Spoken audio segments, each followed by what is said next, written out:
책 읽는 자작나무. 안녕하셨습니까? 책 읽는 자작입니다. 요즘은 무서워서 말도 못하겠다라는 투정이 곳곳에서 들립니다. 누군가는 농담처럼 또 누군가는 진심으로 그렇게 말하죠. 하지만 한편으로는 그 말 속에 깊은 피로가 스며드는 것도 사실입니다. 우리가 쓰는 말에 사람들이 점점 더 민감해지고 말 한마디 한마디가 논쟁과 오해로 번지는 모습을 보며 그 피로가 이해되지 않는 것도 아니거든요. 자, 오늘 소개할 책 착한 대화 콤플렉스. 지은이 유승민, 펴낸 곳은 투레빗입니다. 근데 저자는 말에 민감해지는 세상이 꼭 나쁘지만은 않다고 해요. 이건 우리가 더 섬세해지고 다채로운 언어를 찾아가는 과정이기 때문이 아니겠느냐고요. 서로에게 들려주는 말들이 더 신중해지고 그 말들이 닿는 사람의 마음을 더 깊이 생각하기 시작한 거라고요. 이 책은 이러한 고민에서 출발합니다. 작가는 우리가 직면한 언어의 딜레마 속에서 질문을 던집니다. 선의와 무례의 기준이 시시각각 바뀌는 현실 속에서 도대체 우리는 어떤 말을 해야 할까요? 그리고 이 말은 누군가에게 어떤 영향을 미칠까요? 어쩌면 우리는 점점 말을 줄여가는 쪽으로 가고 있는지도 몰라요. 틀딱, 급식충, 맘충, 개저씨 이러한 단어들이 너무 익숙해져 버린 세상에서 누군가를 그러한 꼬리표 속으로 밀어 넣는 현실을 외면하지 않는다라는 것은 참 피곤한 일입니다. 그럴 바에야 차라리 말을 하지 않는 게 낫겠다 하면서 침묵을 선택하는 이들도 늘어나고 있고요. 작가는 이 침묵이 우리에게 무엇을 빼앗아 가는지 이야기합니다. 우리가 대화하지 않으면 이해도 사라지고 이해가 사라지면 공감도 사라지니까요. 그렇게 사랑하는 사람들과도 멀어질 수 있다는 것을 작가는 우려합니다. 저자는 아주 명확하게 이게 옳습니다. 아니면 저게 옳습니다. 그렇게 말씀하시지는 않아요. 우리 이런 문제에 대해서 조금 더 한번 생각해 볼래요? 하고 묻는 것 같아요. 본문 먼저 읽고요. 클로징 때 좀 더 많은 이야기 나눠보겠습니다.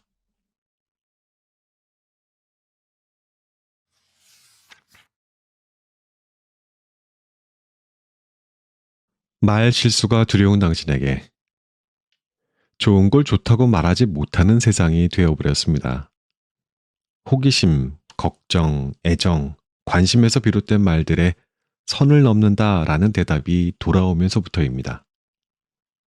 익숙하게 써온 말인데 누군가에게는 무례로 비춰질 수 있다고 하니 조심스러워집니다.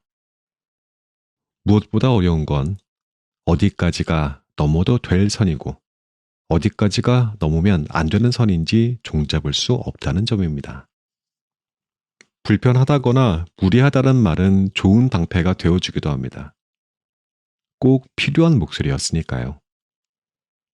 사적인 영역을 침범해오는 발언에 성차별적인 시선이 가득 담긴 말에 허락한 적 없는 외모 평가에 누군가를 따돌리거나 깎아내리는 언어에 경각심을 심어주자는 취지로 사용되어 왔기 때문입니다.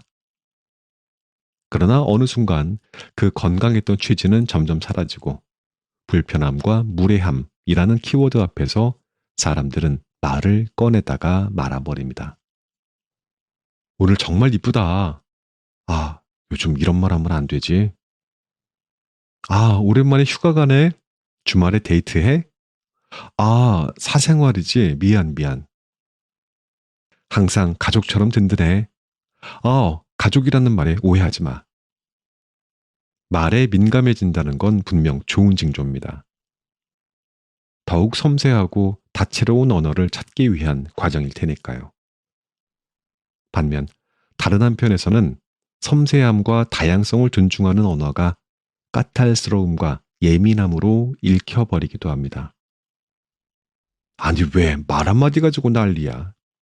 요즘은 무서워서 말도 못하겠어. 참 불편한 것들도 많다. 저도 그 사이 어디쯤엔가 서 있습니다. 올바른 언어를 사용하고 싶지만 모든 단어에 과도하게 반응하고 싶지 않은 사람. 아기를 가지고 어떠한 말을 내뱉은 적은 없어도 무심코 시대의 흐름에 걸맞지 않은 발언으로 실수를 저지르는 사람. 한 단어를 둘러싸고 벌어지는 논쟁을 마주할 때마다 나는 과연 어디에 서 있는가 자문하게 되는 사람. 아마도 저와 비슷한 사람이라면 서서히 말을 줄여가는 쪽을 택할지도 모르겠습니다. 서너 마디 하고 싶었던 말도 꾹 참고 한마디로 일축해버립니다. 내가 가진 선의가 혹여나 상대에게 불편함으로 가닿을까봐, 내가 미처 읽지 못한 시대의 화두에 어긋나는 무례함으로 비칠까봐 급기야 입을 다물어버리는 일이 왕왕 있습니다. 말의 풍경에는 사람이 있습니다. 동시에 말이란 뉘앙스와 맥락, 눈치, 억양을 피해갈 수 없다는 뜻이기도 합니다. 누군가를 죽일 수 있는 말이지만 정작 그 활자는 아무것도 담아내지 못하고 있는 셈이니까요. 활자만 가지고 섣부른 판단을 해버리는 우리 모두에게 던져보는 화두이기도 합니다. 잘한다, 잘해 라는 말이 결코 칭찬으로 쓰일 수 없음을 아는 것처럼 언어는 우리가 어떻게 빚어나가느냐에 따라 때로는 무례함으로, 때로는 사랑으로 가닿을 수 있을 테니까요. 그렇다면 우리가 하는 말은 누군가를 죽이고 있을까요? 살리고 있을까요? 매일 사용하는 단어를 두고 벌어지는 오답 찾기 싸움을 잠시 중단해 봅니다. 그 단어들은 어디에서 왔고 어떻게 흘러가고 있으며 앞으로 어떻게 쓰일지 좋을지 고민해 봅니다. 이 책에는 그러한 고민이 담겨 있습니다. 내 선의가 무례가 될까봐 침묵을 선택해버리는 목소리. 그걸 이 책에서는 착한 대화 콤플렉스라 가정해 봅니다. 콤플렉스는 결핍이자 갈구하는 마음이자 불안인 동시에 애정을 대변하는 단어입니다. 시시각각 변하는 선의와 무례의 기준 앞에서 고민하고 괴로워해본 이들에게 언어의 가능성을 이야기하고 싶었습니다. 말 한마디에 죽고 사는 세상이라지만 해석의 열쇠를 쥐고 있는 건 언제까지나 우리 자신이라는 것. 사람들은 당신이 생각하는 것보다 무해하다는 것. 그렇기에 정답은 없는 걸지도 모르겠습니다. 그럼에도 착한 대화를 지키고자 하는 분들의 갈증이 다소나마 해소되기를 바라며 이야기를 시작해 보려 합니다.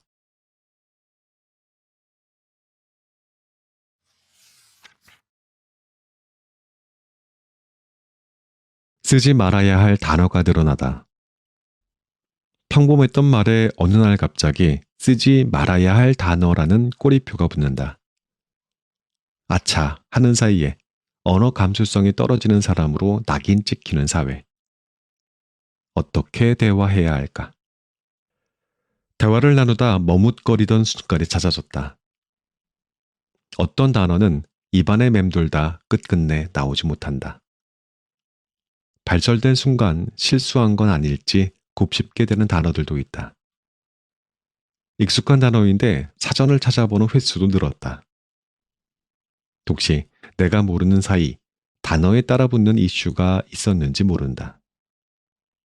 요즘 유행하는 말이랍시고 섣불리 입에 담았다가 특정 커뮤니티에서 파생된 말인 걸 뒤늦게 알고 입을 틀어막는 경우도 왕왕 있다. 이야, 역시 효자 상품이야. 버진로드는 아버지랑 걸어야지. 여배우 중에는 저 사람이 으뜸이지. 아니, 벌써 반팔을 입었어? 효자 상품, 버진로드, 여배우, 반팔. 이 단어들의 불편함을 느끼는 이들이 있다. 반면 누군가에게 아무런 이질감 없는 단어일지도 모른다. 이렇듯 지극히 평범했던 말에 어느 날 갑자기 쓰지 말아야 할 단어라는 꼬리표가 붙었다. 별 생각 없이 발설했다가 아차 싶은 순간을 경험한다. 몰랐다라는 말도 명분이 되어주지 못한다. 찰나의 실수로 언어 감수성 떨어지는 사람이라는 낙인이 찍히는 사회. 나는 선의로 건넨 말인데 세상은 그러한 나의 선의를 무례라고 읽는다. 아, 요즘 이런 말 하면 안 되지? 재빨리 수습하며 능글맞게 웃어보지만 정적이 흐를 뿐이다. 조심스러워진다는 건 좋은 징조다. 시대적인 흐름과 사회적인 맥락에 민감해진다는 뜻이니까. 상대방의 감정과 입장을 가늠할 여유가 생겼다는 뜻이다. 누군가를 불편하게 만들지 모른다는 노파심은 배려와도 맥을 같이 한다. 문제는 이렇게 늘어난 여유만큼이나 입을 다물게 만드는 두려움 또한 증폭했다는 지점에 있다. 과연 정답이 있을까? 시선을 지나치게 의식하고 싶지 않지만 언어 감수성이 떨어진다는 말은 듣기 싫다. 더러 오기를 부려본다. 대체 말 한마디 가지고 왜 이렇게들 난리야? 짜증이 솟구치다가도 실수할 바에야 차라리 입을 다물어 버리겠다며 다짐하기도 한다. 그래서 우리의 언어는 매일 겉돈다. 나는 결코 무례한 사람이 아니고 싶다는 바람과 시대의 흐름에 뒤처지고 싶지 않다는 간절함 사이에서 이 양가적인 감정을 오가는 우리의 마음을 선함이라고 불러보고 싶다. 누군가에게 상처 줄 의도는 없었다라는 말도 믿어본다. 의도와 관점이 다르고 눈앞에 흘러가는 정보의 속도 또한 저마다 다르기에 다소 진부하지만 진실에 가까울 그 말들에 기대를 얹어보고 싶다. 사람들이 점점 말을 잃어가는 세상에 살고 싶지 않아서다. 어디선가 유모차라는 단어를 쓰면 안 된다는 정보를 들은 듯한데 딱히 이유도 대체어도 떠오르지 않을 때 누군가 이렇게 얼버무렸다. 저 있잖아. 엄마가 애기 태워서 끌고 다니는. 끝끝내 유모차라는 단어를 발음해내지 못한 그는 한순간에 바보가 되어버린 기분이라며 자조 섞인 웃음을 지었다. 쓰지 말아야 할 단어를 발설하지 않겠다며 입을 다물어버리는 마음은 어떤 마음일까? 배려와 두려움 사이를 맴돌다 유모차라는 말을 꺼내지 못하게 만드는 세상은 건강한 세상일까? 유모차는 좀 더 많은 사람이 사용해온 단어. 반면 유아차 역시 표준 국어 대사전이 만들어지기 이전에 등재됐던 단어다. 사전 속에 묻혀있던 유아차라는 단어가 언론에 갑자기 등장하기 시작한 건 2018년 서울시가 성평등 언어사전을 발표한 해였다. 유모차에 어미 모자만 들어간다는 점을 들며 성차별 용어로서 인권을 침해한다는 지적을 받았다. 동시에 유아차가 사용하는 차라는 의미로 유아차를 사용하자는 의견이 반영됐다. 그러나 유아차를 쓰자는 목소리가 공론화되고 5에서 6년이 지난 오늘날에도 여전히 논쟁은 이어지고 있다. 인플루언서가 소셜미디어에 유아차라는 단어를 쓰면 당신 페미니스트였냐라는 질문이 쏟아진다. 유모차라는 단어를 쓰면 성차별 언어를 사용한다며 질타를 받는다. 둘 다 사전에 등재된 단어인데 어느 한쪽이 질타를 받아야 하는 이유는 뭘까? 아이를 돌보는 책임과 의무가 여성에게만 있다는 오랜 관습에서 벗어나고 싶은 마음. 성평등 언어를 사용하자는 움직임. 성차별 언어 사용자에게 보내는 날카로운 시선. 단어 하나에 예민하게 구는 사람들이 그저 짜증나는 분노의 마음들까지. 언어를 둘러싼 거대한 맥락이 반영되고 있다. 아이러니하게도 유아를 태우는 차니까 유아가 중심이 되는 용어를 사용하자는 본래의 초점에서 벗어난 지는 이미 오래다. 단어를 둘러싼 우리의 분노는 어디에서 비롯된 것이며 우리는 왜 곁가지만 맴돌고 있는 걸까? 단어에는 잘못이 없다. 쓰임에 잘못이 있을 뿐. 대화의 장이 펼쳐지는 순간 끊임없이 나와 잘 통하는 사람, 닮은 언어를 구사하는 사람, 비슷한 범주에 들어가 있는 사람을 가려내기 시작한다. 우리는 같은 언어를 사용하고 있다는 유대감과 각자 지향하는 언어를 매개체로 공감대가 형성된다. 좋은 취지로 이루어진 유대감이라지만 그건 곧잘 나와 다른 타인을 철저하게 소외시켜버린다.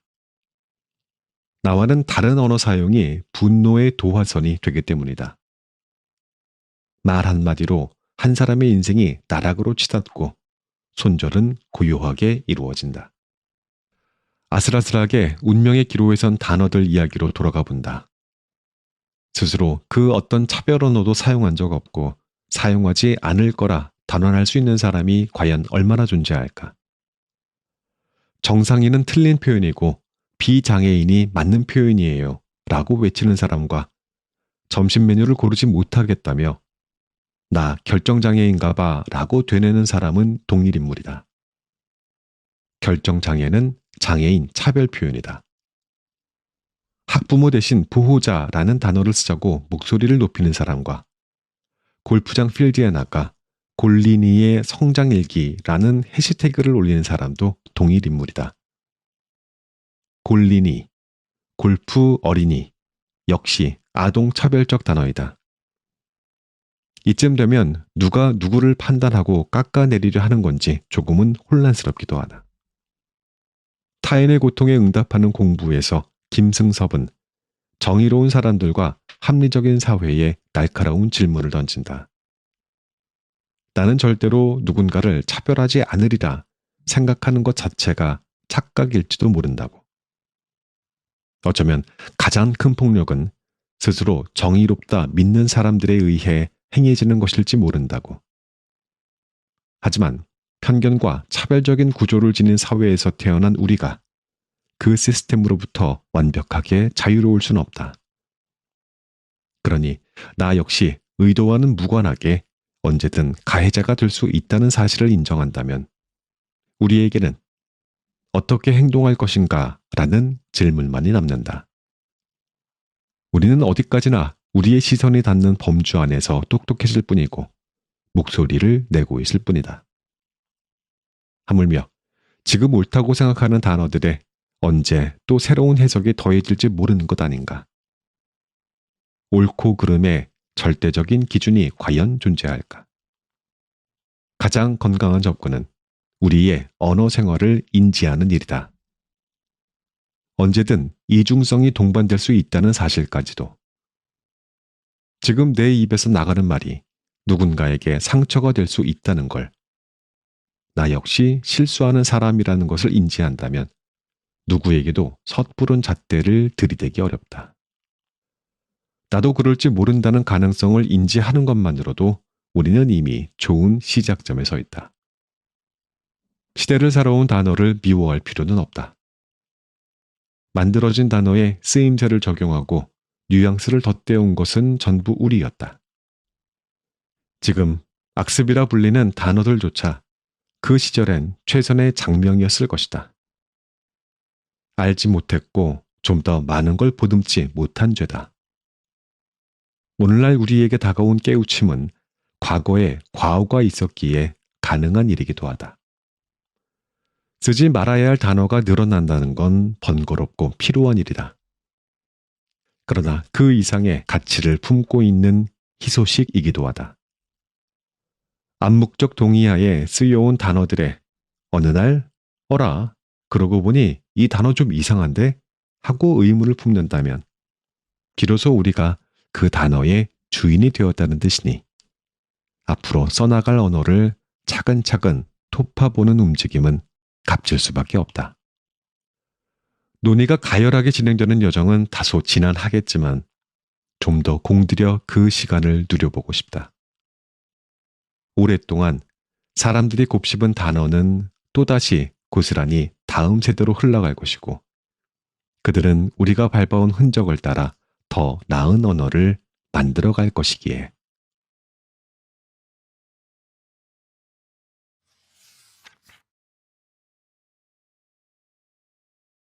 예쁘다고 말하는 게 두렵다면 객관적인 외모 등급, 예쁘다, 세 글자에 담긴 이 시대의 자화상을 들여다본다. 우리는 예쁘다라는 말을 영영 잃어버릴 준비가 되어 있는가? 예쁘다고 말하는 횟수가 줄었다. 지인 몇 명이 모인 자리에서 어쩌다가 주워들은 말이었다. 요즘은 예쁘다는 표현 안 쓴다고 하더라. 처음에는 개의치 않았다. 어디까지나 주관적인 감탄사에 불과하니까. 여전히 지나가는 강아지와 돌담에 피어난 꽃, 새로 생긴 동네 카페 정도라면 눈치 보지 않고 외친다. 예쁘다. 그러나 사람이 대상이 되는 순간 머뭇거린다. 말이 구구절절 길어지는 시기다. 저 친구는 마음이 참 예쁘다던가, 오늘 걸치고 나온 스웨터가 예쁘다던가. 예쁘다는 말 외에 적당한 대체어를 찾지 못할 때마다 내가 가진 언어 세계가 한없이 좁았음을 절감한다. 미인이라는 단어를 낯설게 바라본다. 아름다울 미, 사람인, 아름다운 사람이라는 언어를 가진 단어다. 이 한자 어디에도 성별을 가르는 단서가 없다. 하지만 곧잘 얼굴이나 몸매 따위가 아름다운 여자에 국한되어 쓰인다. 뜻만 놓고 생각하면 남녀노소에게 사용할 수 있는 단어인데 생판 모르는 남성에게 정말 미인이세요 라고 한다면 어떠한 대답이 돌아올지 궁금하다. 당황하는 상대방에게 아름답다는 뜻이에요. 칭찬인데 왜 기분 나빠하세요? 라는 말을 들려준다면 과연 몇 명이나 호응해 줄까? 예쁘다라는 말이 조심스러울 수밖에 없는 이유는 분명하다. 주로 여성의 외모를 평가할 때 사용되는 말이라서이다. 앞서 언급했던 미용실 사례를 소환해 본다. 미용실을 운영하는 A는 뷰티 서비스업 종사자다. 그런 그가 고객을 만족시키기 위해 스스럼 없이 예쁘다는 말을 건넨다는 맥락을 우리는 안다. 하지만 제 아무리 서비스 언어로 예쁘다를 언급한다 한들 외모를 평가했다는 점에서 벗어날 수 없다. 예쁘다, 못생겼다, 잘생겼다, 미인형 얼굴이다 라는 말들에는 지금 내가 당신을 평가하고 있다는 시선이 깃들어 있기 때문이다. 낯선 타인으로부터 훅 들어오는 외모 평가가 그저 달가울 수 있는 사람은 없기 때문이다.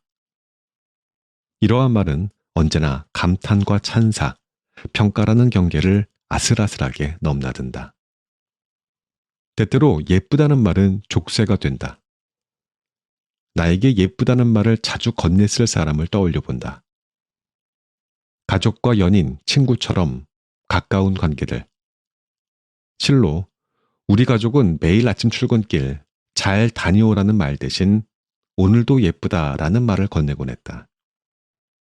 연인도 마찬가지였다. 만날 때마다 예쁘네라는 말로 데이트를 시작했다.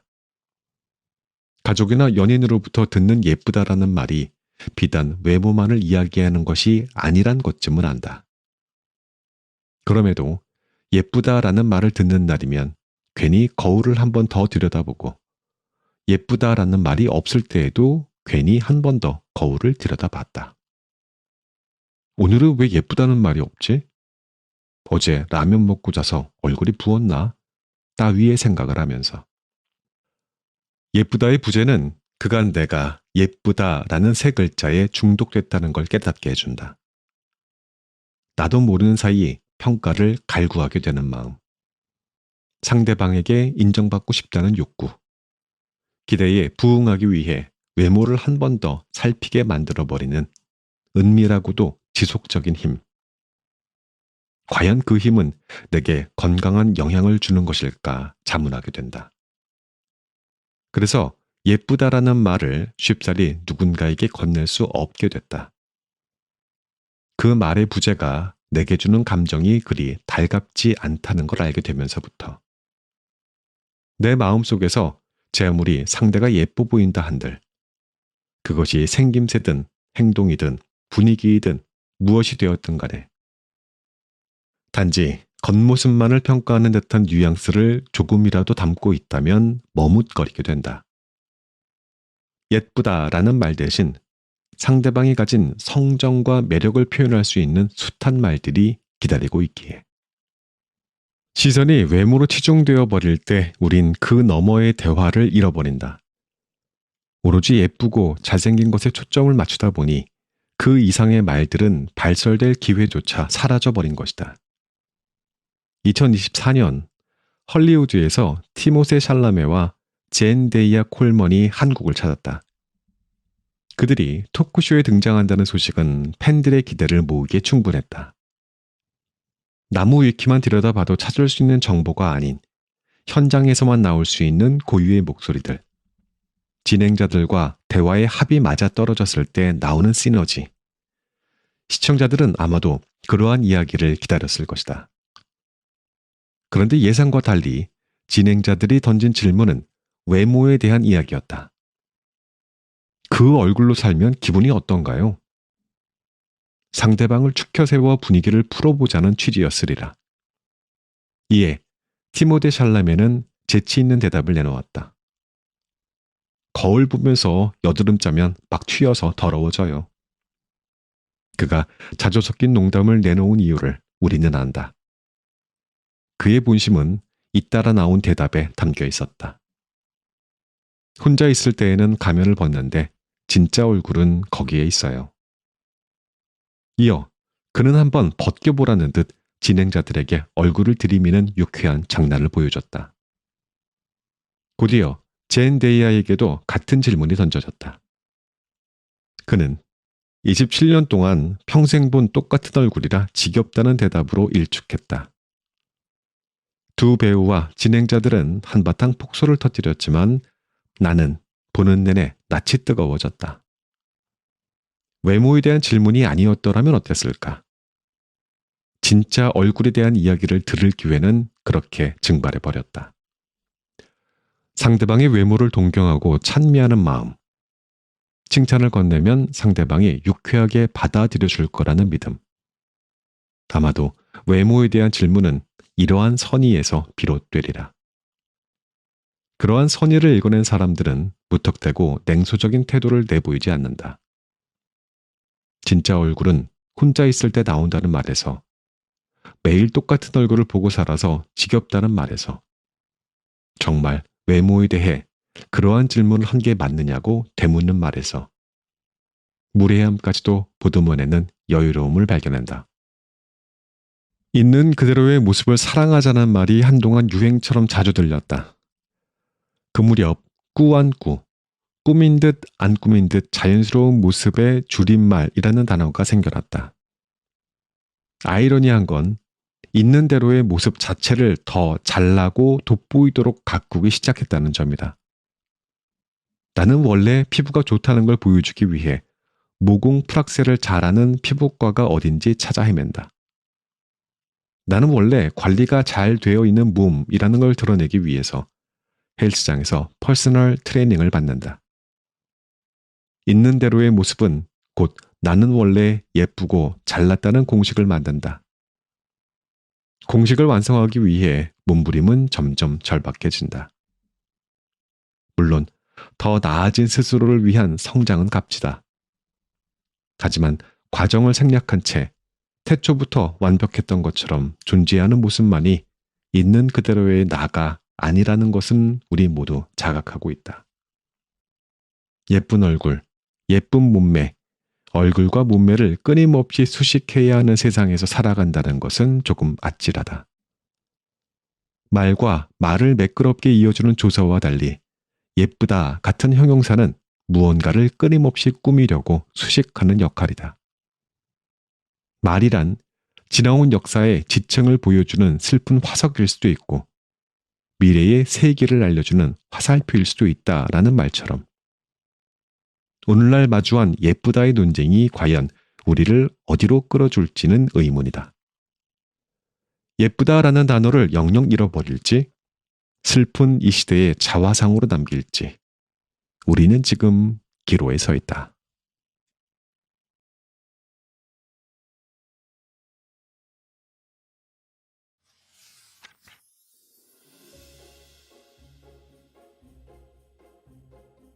이 책의 낭독은 여기까지입니다. 우리는 살아가면서 참 많은 말을 주고받습니다. 하지만 그 말들로 인해서 얼마나 많은 갈등과 오해를 품게 되는지를 돌아보게 됩니다. 어떤 사람은 단어 하나를 고르기 위해서 몇 번이나 썼다 지우기를 반복합니다. 또 어떤 사람은 자신의 표현이 혹시 혐오나 차별로 읽힐까봐 검열하며 말하기를 두려워하기도 해요. 현대사회는 그야말로 말들의 전쟁터 같다라는 생각이 들 때가 있습니다. 단어 하나, 문장 하나에도 비난이 쏟아질까봐 움츠러드는 사람들이 늘어가고 있거든요. 결국 말에 대한 두려움은 손쉬운 단절을 선택하게 만들기도 하죠. 뭔가 언어로 내뱉으면 요즘 세상에서 불편한 언어들을 작가는 끄집어냈습니다. 그리고는 이 언어들을 살펴보자고 권해요. 이게 옳은지 틀린지. 그 중에서 저는 상대에게 예쁘다라는 표현을 하는 것이 과연 옳은 것인지에 대한 이슈를 가져와서 낭독해봤습니다. 어떠셨나요, 이 파트? 상대의 외모를 동경하고 찬미하는 마음. 칭찬을 건네면 상대방이 유쾌하게 받아줄 거라는 믿음. 아마도 외모에 대한 질문은 이러한 선의에서 비롯되었을 것이지만 시선이 오로지 외모로 치중되어 버릴 때 우리는 그 너머의 대화를 잃어버리지 않겠냐고 저자는 말합니다. 요즘 젊은 여성들은 그래서 예쁘다라는 말을 듣는 것을 싫어한다고요. 거기에는 나는 지금 내가 당신을 평가하고 있다라는 시선이 깃들어 있기 때문이라는 거죠. 그런데 듣는 사람 입장에서는 나는 당신에게 어떠한 평가를 할 수 있다고 권한을 주지 않았다는 거예요. 실은 이건 저 역시도 참 자주 실수하는 부분이기도 해요. 일단 외모적으로 굉장히 유난히 멋진 분들을 만나면 그 이야기를 꺼내게 되거든요.